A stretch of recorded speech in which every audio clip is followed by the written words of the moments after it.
I go zoom, zoom, zoom, zoom, zoom, zoom, zoom.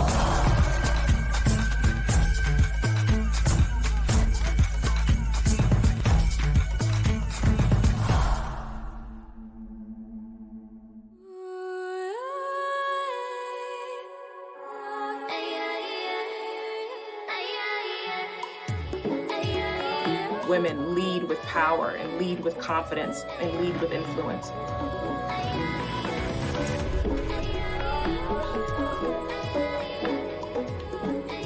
Quite frankly, our leadership is the future. The cardiology community hasn't been very friendly for women.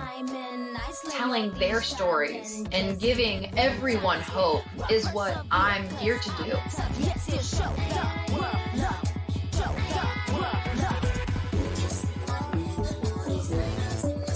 There aren't many Black gay women in the sports business world. Bow down, call me your majesty. I go zoom, zoom, zoom, zoom, zoom, zoom, zoom. Call me your Let majesty. me learn from what happened and the mistakes I made. The needs of women have been under-recognised. Majesty. Women's health matters. I was the youngest person there. I started live streaming on Twitch. Wherever I am in my journey, it is exactly where I'm supposed to be. These women are changing the world.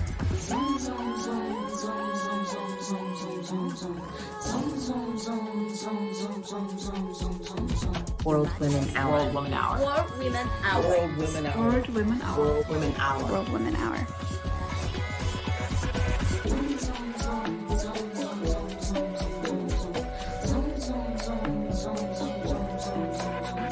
Your majesty.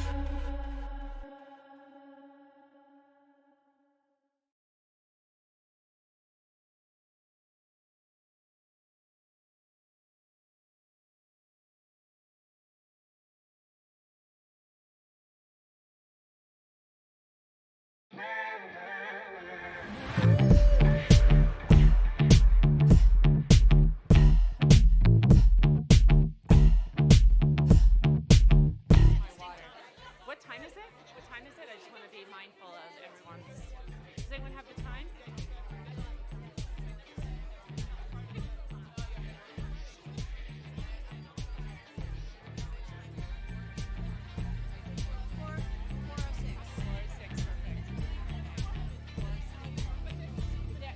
I have a timer in the back.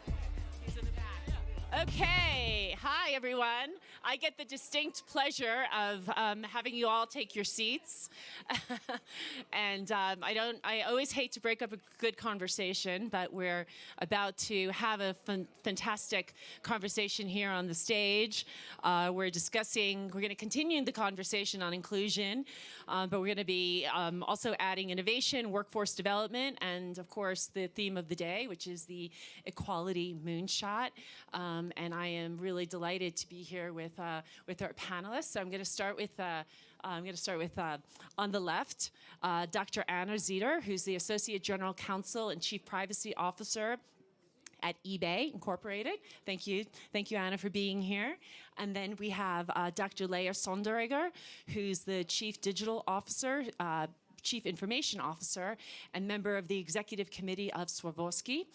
And we have Carol Chen, who's the Chief Marketing Officer of Shell Mobility and the Chair of Shell Brand International. And Lauren Tilstra, who's Chief of Staff and Executive Director, Strategic Communications, Office of the Chairman and CEO of Verizon.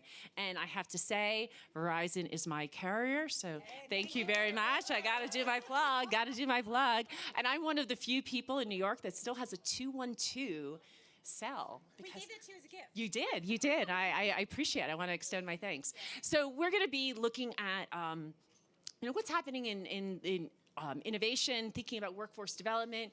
We're still very much I don't think we're out of COVID, but what we have seen in terms of, the residue of COVID is it very much hit women very hard in terms of women going back into the workforce, the burdens that the women carried. Both we spoke earlier about in the healthcare profession.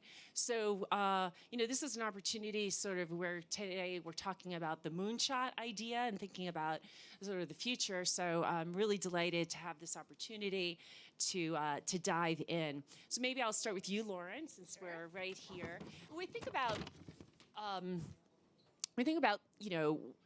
broadband access and the broadband network, what does it mean for sort of gender equality and inclusion, and how do we sort of increase the accessibility to the internet and to communications platforms? Yeah, absolutely. Great question. Well, thank you all for being here. I hope you're all having a great Davos or end of the week.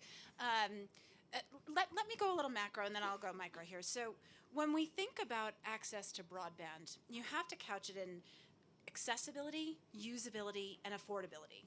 They go hand in hand. Some countries might have a gap in usability, so have phones, have broadband connection, but don't have the digital skills to actually apply. Some don't have devices, and others can't afford, right? And so those are the different things that we're talking about. 2.7 billion people are still not connected in this world. And within that, 57% of women are the only ones who are actually using it. Now think about that lost 43. That's, when I think about a moonshot, I think about it in terms of giving everyone a right to be online. And so when we think about getting full equity in our workforce, when we think about getting the moonshot big ideas that are going to take us forward in society, you have to bring that other 43% along. We had a conversation the other day. Part of what we're doing at the forum is called Edison Alliance. We're working to get 1 billion people connected by 2025. We held a press conference and panel the other day, and we had a young woman stand at the back of the room, and she waited all session to ask a simple question, which is, how do I overcome being marginalized in my society and having to focus on my household responsibilities when I really want to participate in this digital economy? There are major gaps for women. And she was brave enough to stand up and do it, which means she had access to get on a plane and come here. Think about women that are not given that opportunity. That's the voices we need to bring along. So when I think about broadband access, I think about that 43%. Excellent, thank you. So my next question is for Anna and Leah. So, I mean, one of the things, a big topic that we're talking about in terms of inclusion is, how we move women forward in leadership positions.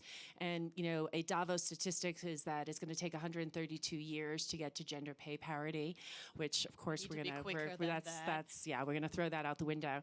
But in a recent McKinsey survey, that only 26% of C-suite executives in global companies are women.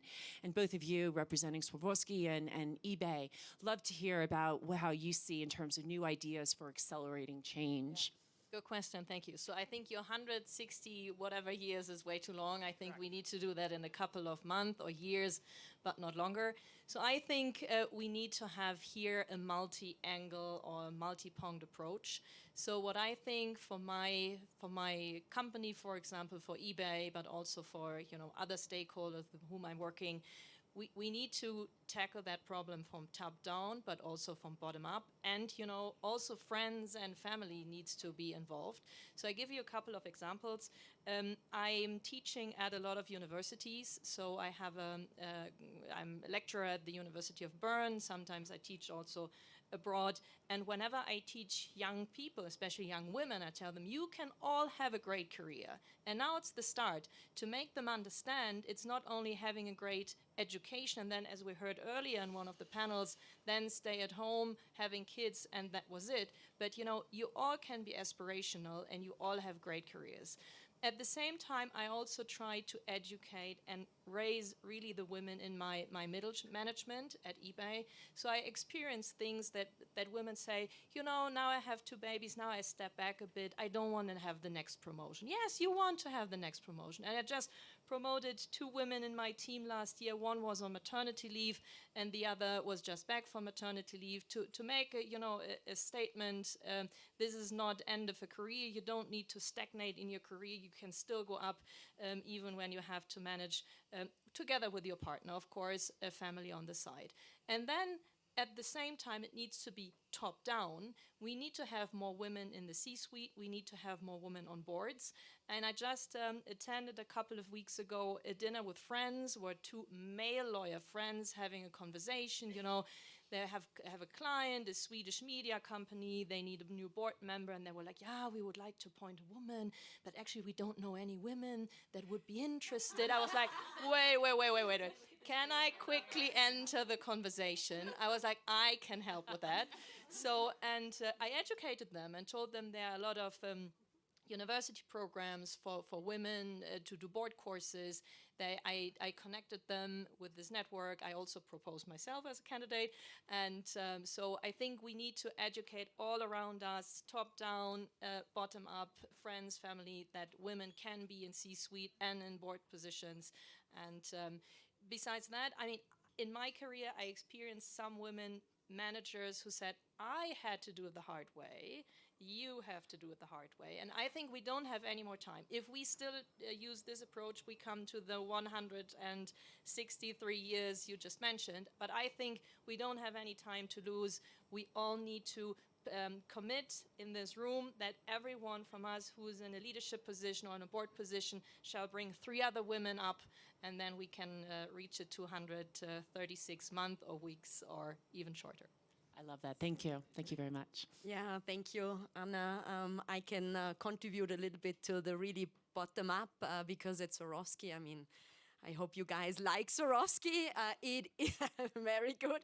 It is a brand that produces products for women. So if in this company we wouldn't talk about gender and gender diversity and inclusion, we would do something fundamentally wrong, right? And I don't know how many of you know the history, but this company is 127 years old, still fully in family hands.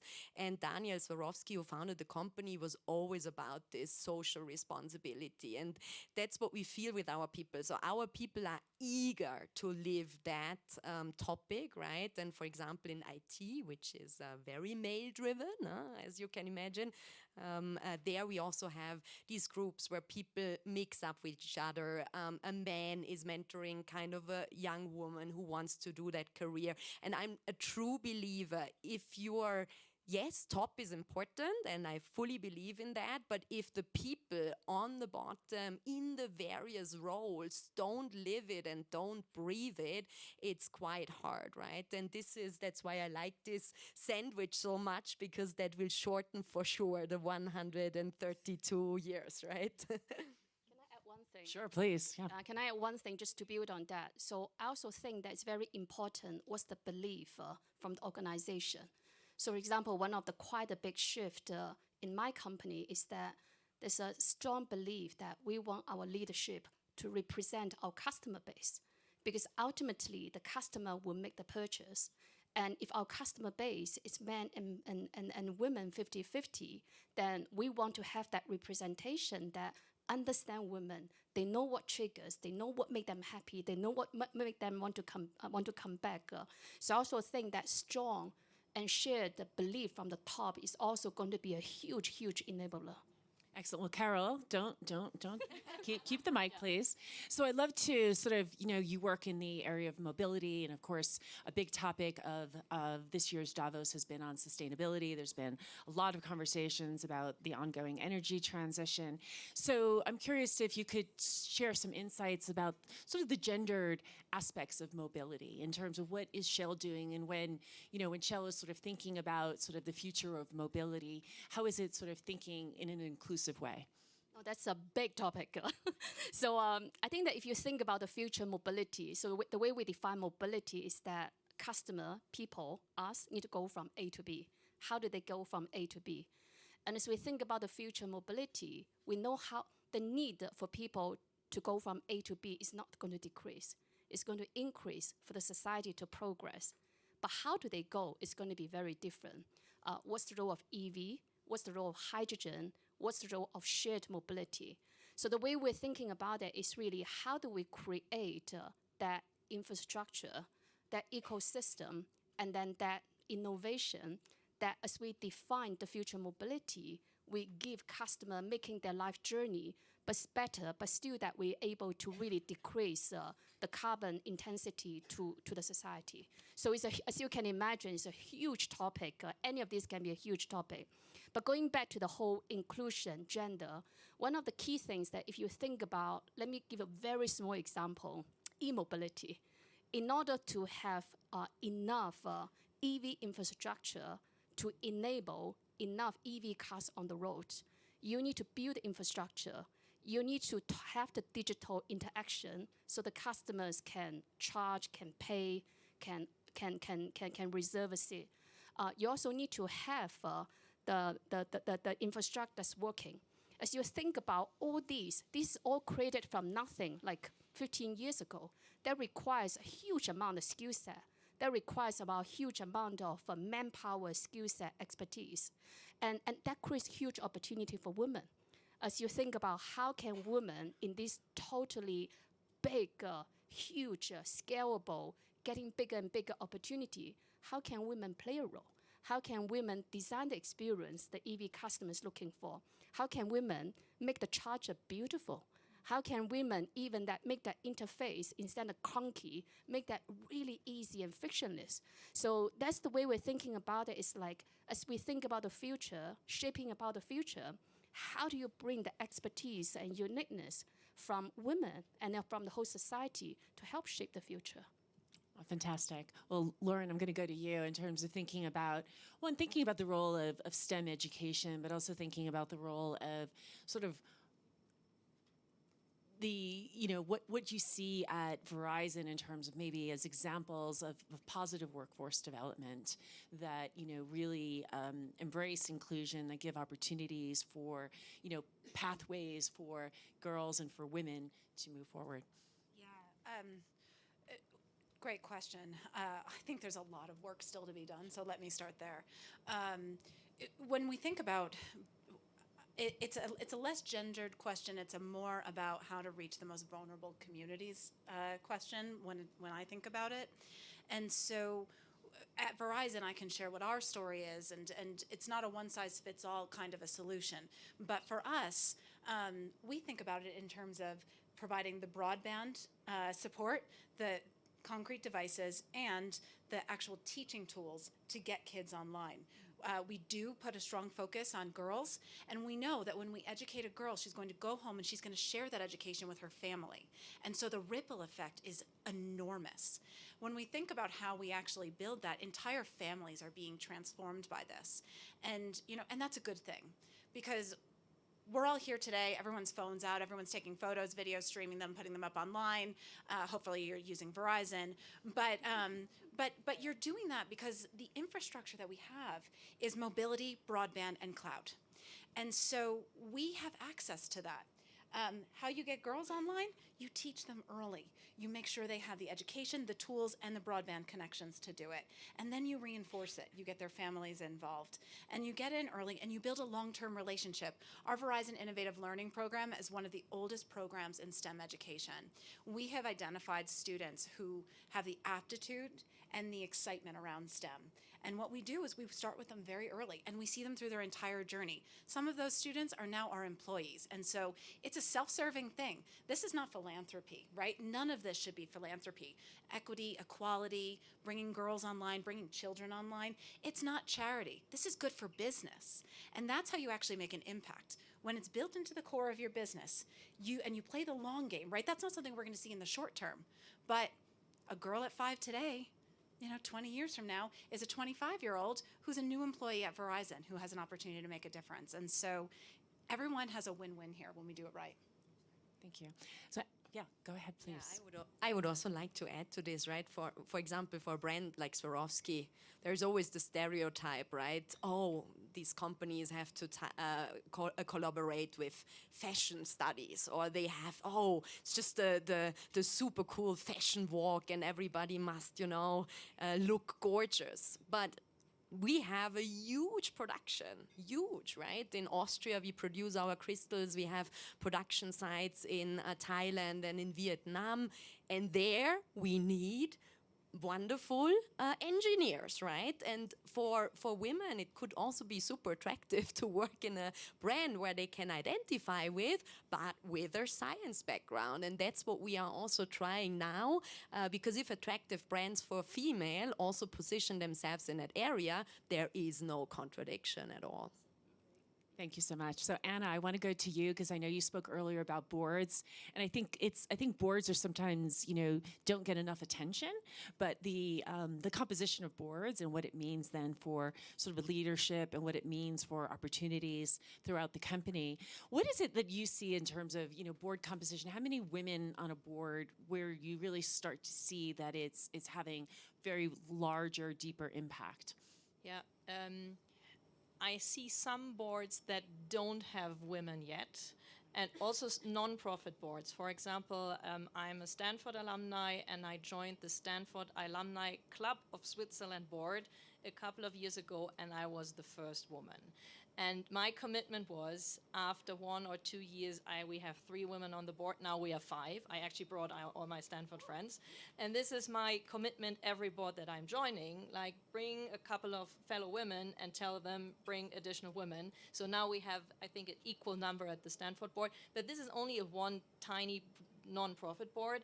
But this is my commitment to do that also with bigger boards. I joined recently the Privacy Security Advisory Board of Flow. Probably some of you know the app, the female health tracking app Flow, where you can track your cycle.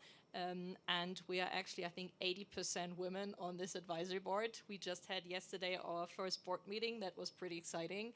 And so here, coming from board, one comment on boards. When you have the opportunity in your career at one point to join a board, as a woman, volunteer for the nominating committee, because then you have the power. And then you have the power to say, oh, I have access to this great network. And whenever there's a guy saying, oh, we don't know any women around, you say, yes, I do. So that's my big advice, how we can change it actually top down. And coming to the other topic, equality and technology. So this health tracking app Flow is pretty good. I use it, and I know that 50 million other female users are also using it. I think they made the cut yesterday where they announced the 50 million users, female users. And the good thing about that is the area of femtech, female health tech, is growing for a reason. Because until a couple of years ago, most of the research in the medical area has been done or has been carried out with men because they don't have hormonal changes. And I think this is something that needs to be changed in society. And I think Flow is a great example to give equality to women through technology, so that they can track their specific female cycle, specific female health issues, and maybe combined with some variables in the future. And also in some societies where the menstruation is still stigmatized, this is a great thing, because Flow is also using this app to educate not only the girls and the ladies, but also the families about menstruation and all the health issues that can come with that. But once again, if you have the chance to join a board, sign up and volunteer first day for the nominating committee, and this is how we can all make a change at one point. I want to second Anna's point. I've met so many exceptional women here just this week, and I think everyone is more than qualified to join a board. So maybe you sort of leave Davos and you get on a board, because it can have a really make a significant impact. So I'm going to go to you, Carol, and I asked you earlier about your work in mobility, but when we think about women in energy, and I'm a woman in energy because I teach at NYU and I focus on energy and sustainability. How do we increase the number of women in energy? Because we're seeing tremendous opportunities in the renewable energy space in terms of for jobs, but historically it has been a very male-dominated space. So just curious to see what Shell is doing, what you're seeing in terms of Shell's competitors to really bring more women on board. No, a really, really good question. I think the Probably the first thing is really commitment from the top. I think that's very, very important. So just to give you a few figures, Shell as of today, our board is 50-50, male-female. If you look at the top senior jobs globally, we have 30% of senior jobs globally that's on women. Our graduation program is 50-50. That number does not look like that 10 years ago. And just with that, did that just happen by accident? No, it didn't. Nothing has happened by accident. So I really think that having the commitment from the top, from the chairman, from the CEO, it's really critical. And that also then translate to number. For example, I share about senior leaders now globally, 30%. There's a clear target. By 2030, we want that to be 40% and even higher. So I think that's the first thing. The second thing, going back, I think is the skill set, upskill. So if you really think about the workforce, what's critical skill for the future? AI, data analytics. I talk about e-mobility, the ability to understand the whole very complex ecosystem. And I think that if you really think about the future skill set requires very, very different skill set. And going back to what you're talking about is that how are we able to not only recruit, but then also nurture and grow the women that has the skill set. For example, when I was in my previous role, I have a digital venture team, and that typically is a very male-dominated environment. And I intentionally actually put about 60% in that team, women. Have they know exactly perfectly from day one? Absolutely not. But they are like sponge. They learn, they develop, they stretch themselves, they really push the boundary. And all those women, after 2 to 3 years, when they finish that venture role, they are absolutely amazing women. So I think intention, skill, I think is very, very critical. And then the last one I would talk a little bit is about mentorship and sponsorship. Like if I look at myself, I was born and raised in China, and I had quite a fortunate career. And if I look back, why? And I have to say that mentorship and sponsorship has made a tremendous impact for me.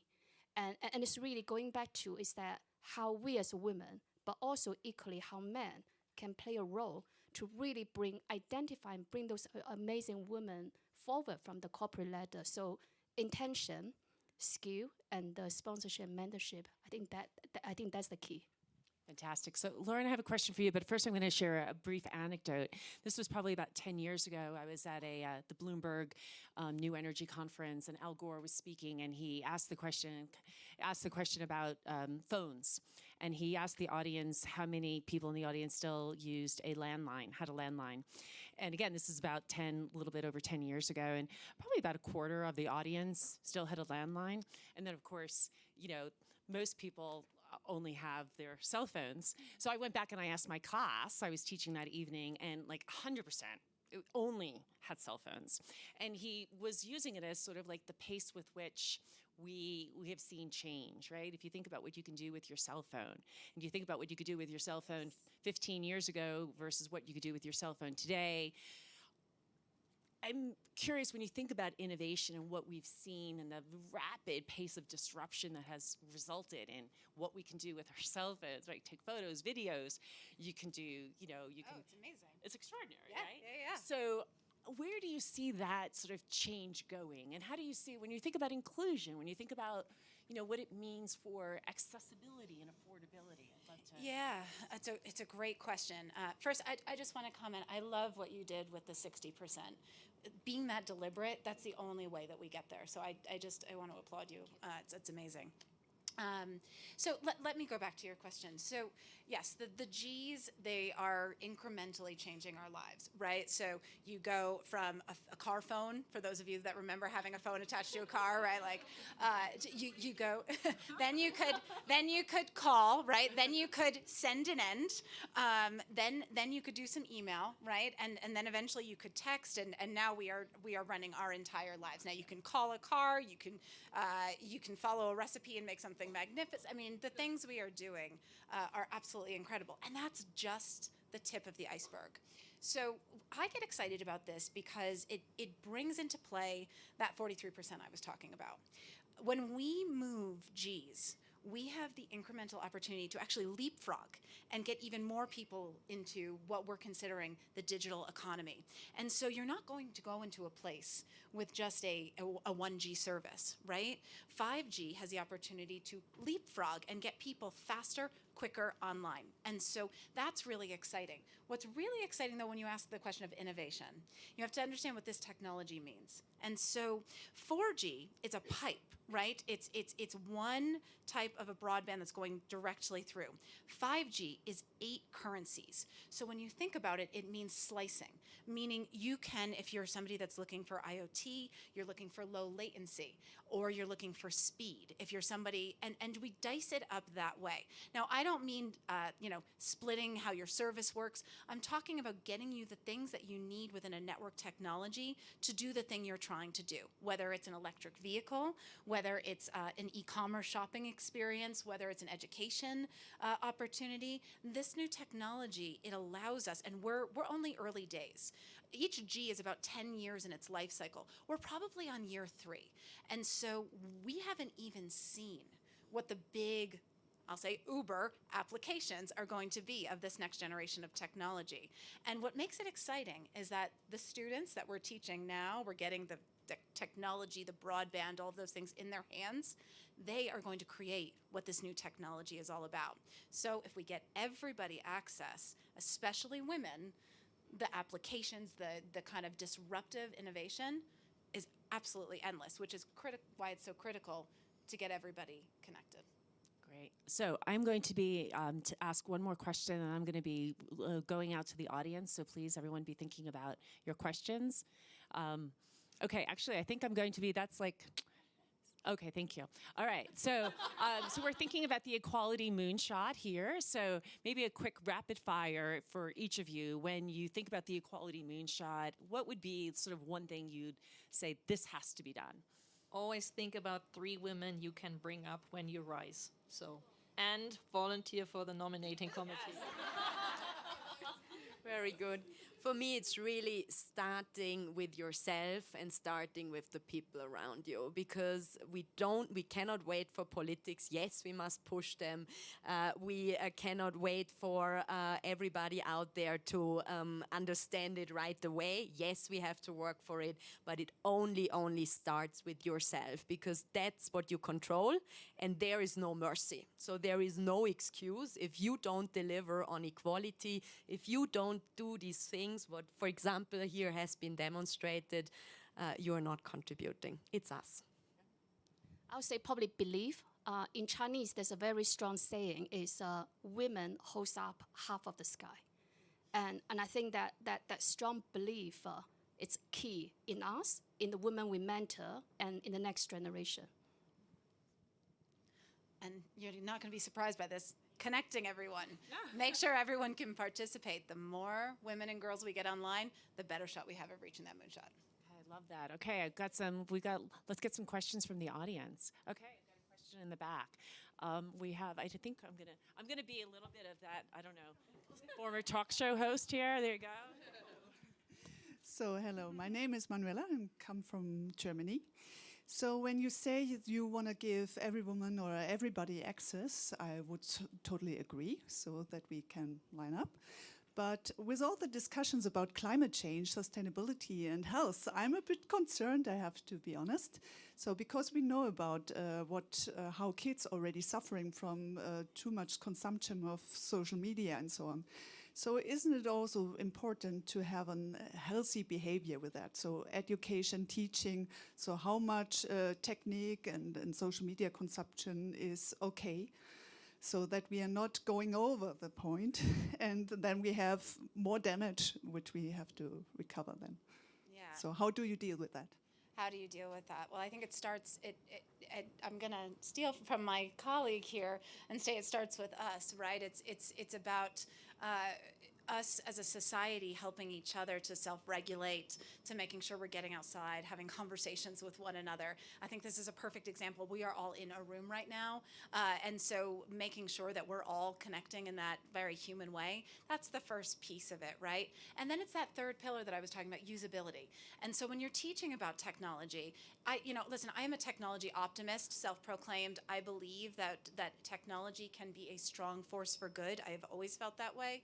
Of course, we know from, the last 25, 30 years, technology can be used, well, longer than that. Technology can be used for a force for not so good either. And so I think it's about making sure that we are all keeping a pulse on how we're deploying technology and how we're training the next generation to be a part of it. But I think it takes everyone getting engaged. I don't buy it that kids are just to their screens for no reason, right? That behavior starts somewhere. So I almost point the mirror back thinking that's on us. I also want to point to my colleague, Dr. Bree Newland, who earlier was moderating a panel on health and well-being and the role of sports, right? And making sure that we're encouraging sports. Okay, I think we got 2 questions here. Hi, I'm Karen van Leerop, lovely panel. And I'm really passionate about people and organization development, but I'm interested in the age demographic because I applaud the fact that you have many women on the board now, but what is the age demographic? And work is, well, in a few years we have to work till 70, but you also see that declining. So yes, there is a great push for the 20, 30-year-olds, which is great, but we also still have to work 20 more years. So what are you going to do about that women, let's say 45 plus or 50 plus, also have challenging jobs? And I'm really passionate about that, to push that, help push that. So. So this is what I observed in big tech, not only at eBay, but also in other tech companies, that they're hiring more and more the boomer generation, the 40, especially 50 plus, because we feel they add a lot of value to the company. I mean, eBay, for example, is a marketplace for everyone. Our mission statement is create economic opportunity for all. And for all means diverse, gender diverse, age diverse, cultural diverse, ethnical diverse. And that means we need to have in the workforce people represented in almost all ages, because only then we can make sure that they see themselves, represented in the marketplace that we are, offering. So, and coming back to your point, I see in more and more tech companies that they especially hire people 50 plus because they feel they're adding not only experience, but also a view from a generation, which is becoming more and more important. And completely agree. Thank you for that. And I'm happy you grabbed the mic because there's a question for Switzerland. I'm based in Zurich. And as you know, the Swiss system, if you're over 50, that means that an employee is getting more expensive for the organization because all the social security goes up. So is there something that you can do about that as well? Yes, but I would say the problem will solve itself because particularly in areas like IT and tech, the workforce is so scarce, right? So I think it's not just about the different dimensions I see, but it's also about the skill set of these people, right? I think we will not be able to deliver without them, right? So the value will be given by itself, right? So particularly when we see how the demographics is developing, companies suffer significantly in getting, the skill set in IT and tech inside. So I think there is also, there are negatives about the demographics, but there is also a positive that we absolutely value this age group. It's a must to look to them. Okay. Glad to hear. Thank you very much. I will be following that. Hi. So this is a question also to myself. I just joined this cybersecurity organization as CEO, first time in my life. It's really intimidating. So this is an observation here and maybe in other contexts I've been listening to about inclusion. There seems to be very much focus on women as opposed to what it is that causes the dynamics that make it so hostile. And essentially, I think like the way I've been trying to build organizations is making them a nicer place to be in general. Like, why are we working so hard? For whom? To make shareholders rich and each other sick? No, because when people have time to take care of themselves they also become less assholes. And then they treat each other better and they have time to think about their behavior. So this thing that we have to be competitive, it's okay to be mediocre and like have a life. And if we do that, it will be better for everyone.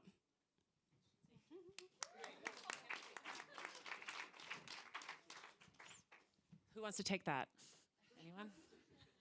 We're going to take one more question, so if anyone has a after. So I think that if I step back, right, ask why would women or people want to work somewhere?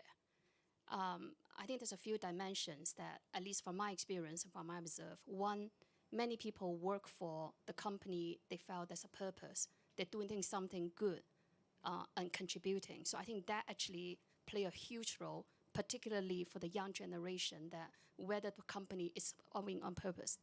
The second thing I would say is a culture, because ultimately, to your point, that people spend a lot of time at work. If this is a place that's welcoming, harmony, people are supporting each other versus we're kicking each other, then, I mean, we're human beings. We like the place we enjoy. So I actually think that, particularly for your role as a CEO, what kind of culture, what kind of smell of place that you can create that people actually, women, us, everybody enjoy working. So that's the second element I think is really, really critical. And then the last element, which I actually felt really, really strongly, that do people feel they're being supported? Because at any point of your career, like I have many downtimes that I was thinking about quitting, leaving, I can't do it anymore, I'm done. But then if there's somebody lift you up, cheer you up, give you a hand, then your loyalty is going to be very, very different. So that's why that ultimately we're not talking about figures and numbers and policy. We're talking about many soft points that makes women, either is 40 years old, 50 years old, 20 years old, feel that they belong here. They want to come. So that would be my personal take. I just add one thing. I just want to add one comment. And harnessing women or anyone really who has that blind ambition and wants to, just self-acknowledges that they want to work hard, they've got a lot of ambition, finding ways to channel that energy in a healthy way to good.